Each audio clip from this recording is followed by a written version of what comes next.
A União Planetária no dia de hoje tem uma satisfação imensa.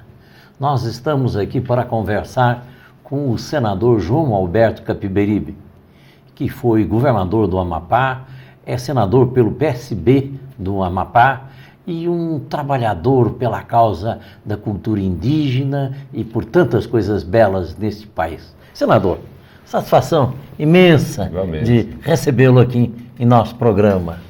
Muito obrigado pelo convite. Nós é que ficamos felizes de poder ter uma pessoa do seu nível de cultura, de espiritualidade, de identificação com os problemas humanos, participando aqui do nosso trabalho da União Planetária. Eu estou recebendo aqui de suas mãos este livro aqui, Ponte entre Povos. Esse livro, Ponte entre Povos, que vem acompanhado também de alguns CDs, ele está voltado para a cultura indígena, para a música indígena, e é um trabalho do senador, por quem está por detrás da construção desta obra maravilhosa, é o nosso senador. E fale dessa sua obra. Olha, com a maior satisfação falar da cultura indígena, da cultura brasileira, né, dessa grande diversidade cultural da nossa sociedade, também é uma imensa satisfação. Na verdade, esse livro surge a partir da ideia de juntar a alma do povo brasileiro e as etnias, né, que formaram o que nós somos hoje, né, principalmente os negros, brancos e índios, né. E a ideia também era trazer uma contribuição da música indígena para a música popular brasileira, para essa música eclética que nós todos conhecemos e que vai do brega à música popular, enfim, todo esse universo musical fantástico que nós desfrutamos no Brasil. Você vê que a diversidade cultural brasileira ela é tão fundamental na formação do nosso povo, que ela extrapolou nossas fronteiras há muito tempo. Né? Você ouve música brasileira, eu passei 10 anos da minha vida fora do país, exilado, não por vontade própria, eu devo dizer, mas eu ouvia música brasileira em todo canto. Né? Impressionante como é uma música alegre, né? E nesse amplo leque, nessa grande diversidade de música brasileira, de música popular brasileira, eu considero que falta uma contribuição maior dos povos indígenas, não é? Então a música brasileira ela tem a influência decisiva da percussão africana e também a música europeia, né? A música instrumental. E aí nós queríamos entrar com esse componente, a música indígena, que é uma música, segundo a musicóloga Marluí Miranda, que é a coordenadora desse projeto, a coordenadora musical do projeto, que é uma música dificílima, ela trabalha há 30 anos, não é, com a música indígena. Então, nós fundimos isso num grande espetáculo na virada do ano de 2001, na margem do rio, da cidade de Macapá, que fica na margem esquerda do rio Amazonas, uma bela cidade, ao lado de um forte do século XVIII, construído ainda no período colonial, não é, pelos portugueses. E esse espetáculo, então, nos entusiasmou de tal forma que nós decidimos, então, fazer o registro, gravar, e daí surgiram 3 discos. Um com música Palicu, que os Palicu vivem na fronteira do Brasil com a Guiana Francesa. A metade dos Palicu, você vê que as fronteiras são realmente grandes ficções, né, para os povos, né? Porque a fronteira do Brasil com a Guiana divide os Palicu ao meio. Tem os Palicu do Brasil e os Palicu da Guiana. Eles são Palicu. Né? Enfim, os índios do Tumucumaque, das montanhas do Tumucumaque, os Waiana, os Apalá e os Tirió. E, bom, então resolvemos fazer essas gravações e trouxemos alguns músicos da Orquestra Sinfônica do Teatro Municipal de São Paulo e da Escola de Música Erudita de Macapá, da Escola Valquíria Lima. E aí juntamos isso tudo e Marluí Miranda coordenou toda essa parte musical e o espetáculo terminou saindo, belíssimo, e nos entusiasmou a todos. Fizemos o registro com os 3 discos, né, como eu ia falando. Os Palicu, tem um disco que é só música dos Palicu, o outro, música do Tumucumaque, e o primeiro disco, o disco número 1, é a fusão dessas músicas, música clássica europeia, instrumental clássica europeia, e música erudita indígena. E aí, bom, além das composições de vários compositores indígenas, também tem composições clássicas, como a Pequena Serenata Noturna de Mozart, tocada com casco de jabuti. Então, esse espetáculo maravilhoso foi apresentado já no Teatro do Sesc Pinheiros, no dia 28, 29 e 30 de janeiro desse ano, e no dia 31 de agosto vai ser apresentado na Sala Vila Lobos, do Teatro Municipal, do Teatro Nacional de Brasília. Aqui em Brasília. É uma oportunidade para que, bom, a sociedade, o povo que não tem essa aproximação com a cultura indígena possa ver, para crer que é possível estabelecer uma ponte, não é, através da música, entre os povos indígenas e os que, entre parênteses, o mundo civilizado, né, que não é tão civilizado, porque se fosse, não trataria os povos indígenas com tanta discriminação. É verdade. Bem, isso fica como um lembrete a todos os telespectadores. 31 de agosto, aqui em Brasília, no Teatro Vila Lobos, nós teremos esta apresentação deste espetáculo. Agora, senador, sabe que nós aqui da União Planetária, entre os nossos lemas, um deles, ou dos nossos objetivos, é que com o correr dos séculos, dos milênios, não sabemos quando, mas que sejam acabadas com as fronteiras políticas. Porque o planeta é um só, todos nós devemos nos reconhecer como irmãos neste planeta, sem essas divisões que os homens fazem. Mas, sobretudo, parabéns por esse trabalho, porque eu vejo que nós não temos quase cultura nenhuma sobre a música indígena. É pouca contribuição, por isso a ideia realmente é fazer a fusão dessa música, ter uma contribuição, porque você sabe que as populações indígenas, antes da presença europeia, não grandes no Brasil. Né? Se calcula entre 5 a 7 milhões de ameríndios vivendo aqui, divididos nas mais diversas etnias, falando centenas de línguas diferentes, como ainda hoje sobrevivem várias etnias falando línguas diferentes de norte ao sul do Brasil.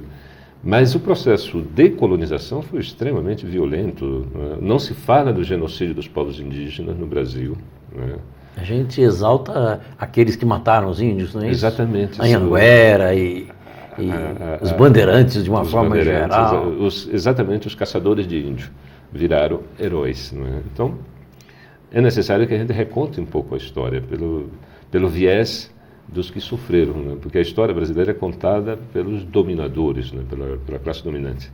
Então, esse esforço que nós estamos fazendo é no sentido de que nós tomemos consciência de que essa sociedade é plural, ela é multicultural, ela é pluriétnica, e nós precisamos nos conscientizar disso, senão nós vamos estar reproduzindo aquilo que nos dizia lá em 1936 Sérgio Buarque de Holanda, que dizia o seguinte, que a elite brasileira insiste em reproduzir a cultura europeia no Brasil e termina desterrada na sua própria terra. Nós não conseguimos ser europeus, mas nós não conseguimos construir uma cultura própria, nossa, contemplando a diversidade étnica e cultural da formação do nosso povo. Então, que eu gostaria imensamente de ter um Brasil respeitando essa grande diferença, que somos nós os brasileiros, somos índios, somos negros, somos brancos. Senador, o senhor certamente sabe que as cidades de Vitória do Espírito Santo, Vitória da Conquista na Bahia, elas têm esse nome de Vitória porque elas homenageiam a violência, a guerra e a vitória dos portugueses contra os índios. Com certeza, a vitória da conquista dos colonizadores. Dos colonizadores. Mas o processo de colonização é um processo muito violento em toda a América Latina. Em toda a América. Desde do Alasca, desde o norte do Canadá, onde vivem os Inuits, até os povos lá do sul do Chile, os Temucos e, enfim, os Aymara, todos esses povos foram praticamente destroçados pela fúria colonial. E tratados como animais, né? Não, e foram todos, tem os grandes heróis do Peru, do Chile, são índios que resistiram, porque não é diferente, se insiste em dizer que o colonialismo espanhol era mais truculento, mais violento que o colonialismo português. Não, nós temos casos no Brasil onde militares portugueses foram condecorados porque mataram 20 mil índios, né? Fizeram cercos aqui. Foi um genocídio, não só do ponto de vista físico, mas também do ponto de vista cultural. As populações indígenas foram destruídas e continuam. Né? Você tem o caso de Dourados, em Mato Grosso do Sul, não é? Que é uma tragédia. Né? Os Guarani e Kaiowás estão vivendo um drama, né? Porque não tem terra para sobreviver. Tem 12 mil índios vivendo em menos de 3 mil hectares. Então, todas as suas terras foram usurpadas. E agora, quando a gente diz que é um direito, né, os povos indígenas não estão exigindo nada mais, nada menos que o seu direito, porque eles estavam aqui antes da presença colonial. Tem gente que não aceita, porque nós somos classe dominante, nós somos dominantes. Então, como dominantes, nós nos damos o direito de nos apropriar das terras indígenas. Isso continua até hoje. Ainda bem que a partir de 1988, com a Constituição, alguns direitos foram garantidos aos povos indígenas e nós estamos podendo respirar um pouco mais tranquilo no que diz respeito a essa convivência com as populações étnicas do Brasil, principalmente os índios. E o pior, senador, é que nós, chamados de civilizados, nós temos destruído a natureza. Hoje, nós vemos que nos estados lá do sul, começando do Rio Grande do Sul, Paraná, Santa Catarina, subindo para São Paulo, para Mato Grosso, são devastadas as florestas para se fazer pecuária, plantação de soja para exportar lá para o outro lado do mundo, sorgo para alimentar o gado, mas destruindo a floresta, coisa que os índios preservaram durante toda a vida. Nós, em uma década, 2 décadas, estamos destruindo as nossas florestas. Agora é a vez da Amazônia. Já desapareceu a Mata Atlântica, não é? E agora é a vez da Amazônia. O que é mais dramático nessa destruição sistemática é que os problemas ambientais, eles são globais. Não é? Quando a gente toca fogo na Amazônia, movido pela ganância, ambição desmedida, pela reprodução do capital, ou até pela ignorância, pelo desconhecimento. Eu tenho dito que nós estamos destruindo a Amazônia mais pela ignorância até de que pela sede de lucro. E nós não conhecemos a Amazônia, nós não conhecemos as potencialidades, as possibilidades de aproveitamento dos recursos da biodiversidade, até porque o país sofreu um atraso no desenvolvimento tecnológico, principalmente na biotecnologia. E aí nós estamos convertemos floresta, né, que eu acho algo assim absurdo, convertemos uma floresta biodiversa numa cultura monoespecífica, numa só espécie. Nós tiramos uma floresta que tem milhares de espécies vegetal e com correspondente também milhares de espécies animal, não é? Tanto micro como grandes animais. E aí retiramos tudo isso para plantar soja, ou para plantar milho, ou para plantar, enfim, ou então até para reflorestar com pinho, ou então com eucalipto. Ou seja, nós tiramos uma grande diversidade, não é, de vida e colocamos uma só. É uma coisa absolutamente irracional.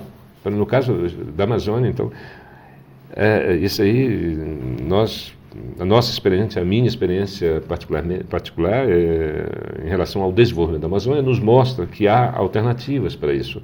Não há necessidade de que nós reproduzamos o mesmo modelo que já destruiu grandes biomas, já destruiu a Mata Atlântica. Não precisamos reproduzir isso, porque a Amazônia, numa floresta biodiversa, você pode desenvolver produtos madeireiros, que são necessários hoje, são importantes, e também produtos não madeireiros, a partir das resinas, dos cipós, das castanhas, dos frutos da floresta. E também produtos fármacos. Então, há uma gama de possibilidades de produção na Amazônia, sem necessariamente passar pelo corte raso da floresta e pela substituição da diversidade que a floresta apresenta pela monocultura. Agora, veja, nós precisamos nos alimentar? Claro, óbvio, nós precisamos ter, sim, nós precisamos nos alimentar, mas no século XVI, os índios que aqui viviam viviam em grandes aglomerados urbanos, inclusive, na Amazônia.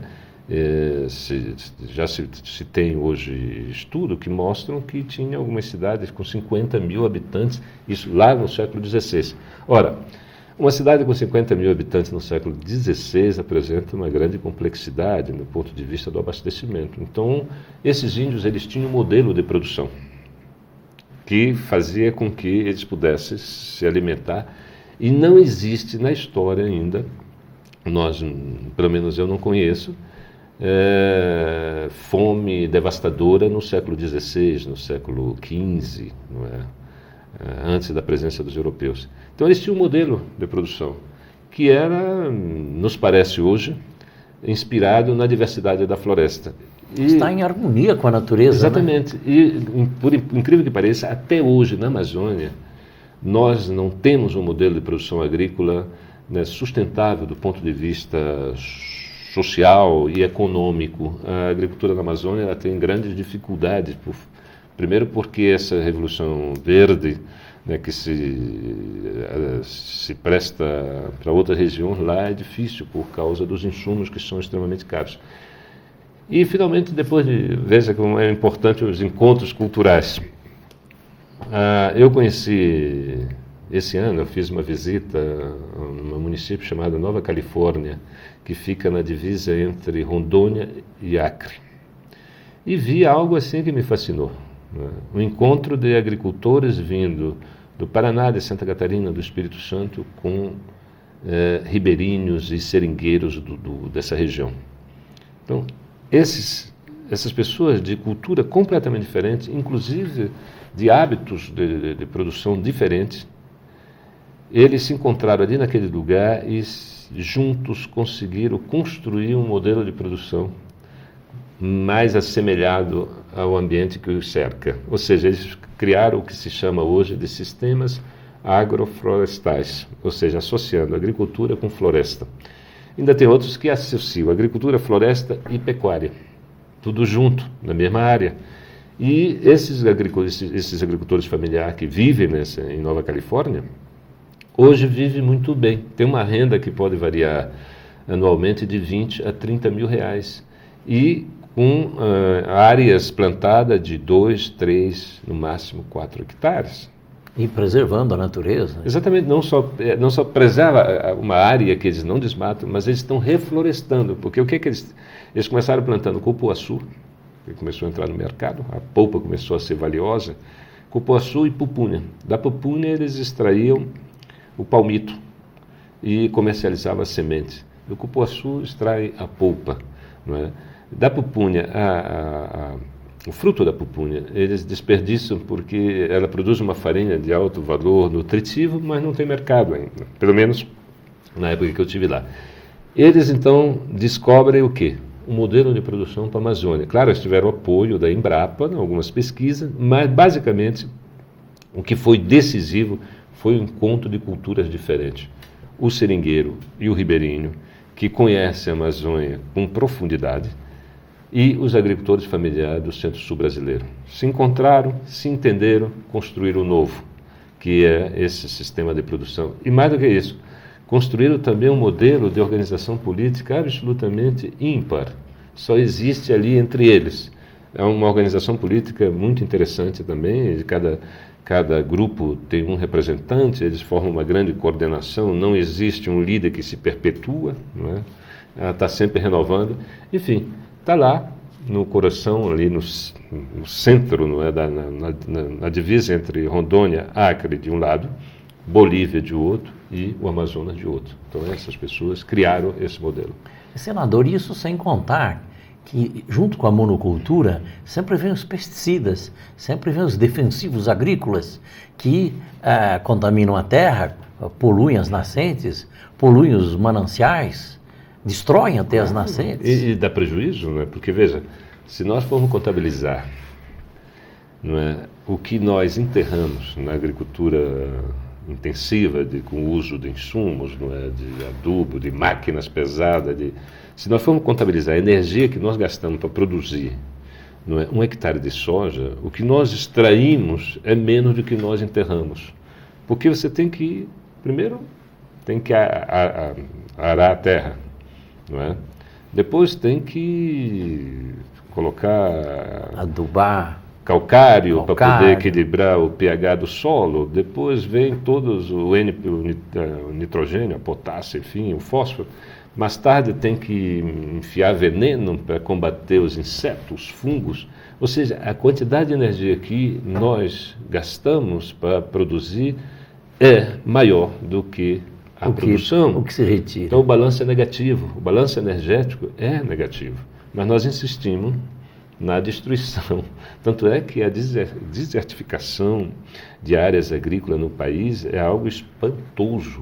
O que a perda de áreas, né, que se desertifica, se transforma em desertos, não é? Que não produz mais nada, é enorme. Ninguém faz esse balanço, porque ninguém quer, não é, contrariar os interesses dos fabricantes de insumos agrícolas, os interesses dos que produzem máquinas, não é? E, no entanto, nós temos modelos agrícolas como esse que permite pequenos agricultores familiares viver muito bem. Eu tive na casa deles, eles têm geladeira em casa, eles têm televisão a cabo, né? Quem sabe vocês não vão estar nos ouvindo contando essa história aqui. Tenho quase certeza que sim. Alguns tinham até carro na porta, com um modelo completamente novo. Senador, isso sem contar o prejuízo permanente causado à terra, né? Exatamente. Para a sua recuperação é um processo extremamente difícil, né? Esse avanço da fronteira agrícola na Amazônia, com a produção da soja, é extremamente danoso para o meio ambiente e principalmente para as populações ribeirinhas, para as populações que dependem do rio para a sua sobrevivência, que dependem da floresta para a sua sobrevivência. Nós, um país como o nosso, veja, é de brutal desigualdade. A única isonomia que eu encontrei aqui em Brasília é na representação no Senado. Nós somos 3 senadores para cada estado. Na do Amapá sou eu, o senador José Sarney e o senador Papaléu. Então nós somos 3, representamos um estado com uma população de 550 mil habitantes.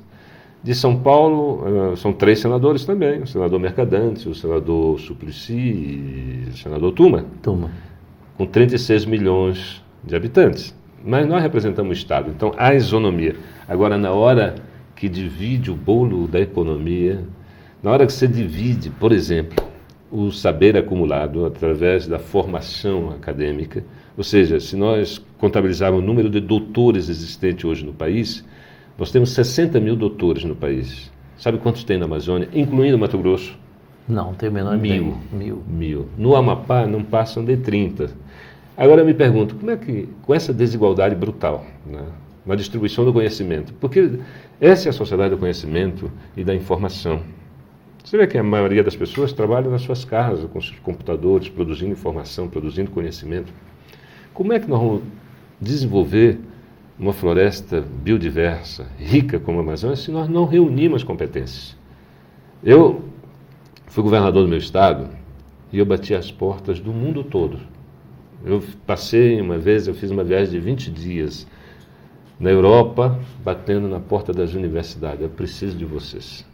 Nós precisamos construir uma nova economia, um novo modelo de produzir, não é? Lá no meu estado, no Amapá. Bati nas portas da USP, da Unicamp, da Exalc, enfim, da UNB. Fizemos curso de mestrado em desenvolvimento sustentável, acho que é o primeiro, né, na região, lá na Universidade Federal do Amapá, né, com articulação política do nosso governo. Estabelecemos inclusive criamos toda uma articulação de cooperação internacional. Até o Itamaraty terminou criando até uma instância aí no Itamaraty para poder acompanhar, né, essa articulação nossa com a França, que somos vizinhos ali da Guiana, e para poder buscar os meios, né, o conhecimento, e o Brasil não enxerga isso. É uma coisa absurda. Eu me lembro quando Pedro Malan era ministro, eu era governador do Amapá, eu fui apresentado 3 vezes para ele. Eu era governador do estado. 3 vezes eu fui apresentado para o ministro. Quer dizer, essa região está fora, completamente fora do mapa de preocupações dos governantes desse país. desgraçadamente, a gente tem... O que é lastimável, É né? profundamente lastimável. É uma região belíssima, riquíssima. Aí você vê o seguinte, a Amazônia hoje é uma marca famosíssima no mundo todo. Então, o ano passado, por exemplo... Não, esse ano saiu o índice de desflorestamento na Amazônia. 25.200 quilômetros quadrados desapareceram entre agosto de 2003 e agosto de 2004. Isso é uma barbaridade. É, criminoso. Criminoso. Aí, quando a opinião pública internacional levanta a sua voz para... Porque isso aí, o que é que acontece? Nós estamos destruindo a floresta, emitindo gases Destruindo a tóxicos. vida, né? Estamos destruindo a vida. Exatamente, gases tóxicos na natureza, que aumenta o efeito estufa, com isso aumenta a temperatura da Terra. E aí, o que é que acontece? Nós temos o degelo nos polos e mudanças climáticas. Mudanças climáticas hoje são aceitas pelo mundo científico, mas também são aceitas já E que já pelo estão mundo ocorrendo, político. né? Sim. Estão ocorrendo em Óbvio. todo o mundo. Nós sabemos de milhares de pessoas que morrem por causa dessas mudanças climáticas. Exatamente. Aqui no Brasil, mesmo aqui entre nós, não é? Tem regiões que choviam intensamente, hoje começa a ter estiagem. Outras secas começam a ter dilúvios, não é? Eu estive em Foz do Iguaçu recentemente, eles estavam preocupadíssimos, estava a 45 graus em Foz do Iguaçu, um lugar de florestas também, destruíram as florestas todas. É evidente. E a Amazônia é isso, se nós seguirmos, porque é preocupante, né? O Brasil é o segundo maior poluidor do planeta. Veja, nós não temos um parque industrial, né, que possa se comparar justifique isso. Com qualquer país europeu. Né? Mas de onde vem tamanha poluição do desmatamento, das queimadas da Amazônia? Então é natural que todos nós nos preocupemos com isso, que a opinião pública nacional se preocupe. Agora, o que não é natural é que o Brasil não tenha uma política para essa região, para a nossa região, para a Amazônia, uma política que valorize o homem na Amazônia, os povos da floresta, que respeite os povos indígenas, que respeite os ribeirinhos, que construíram uma cultura muito especial. Senador, eu vou ter que fazer um pedido ao senhor. Pois não. Eu vejo que o senhor é uma pessoa profundamente conhecida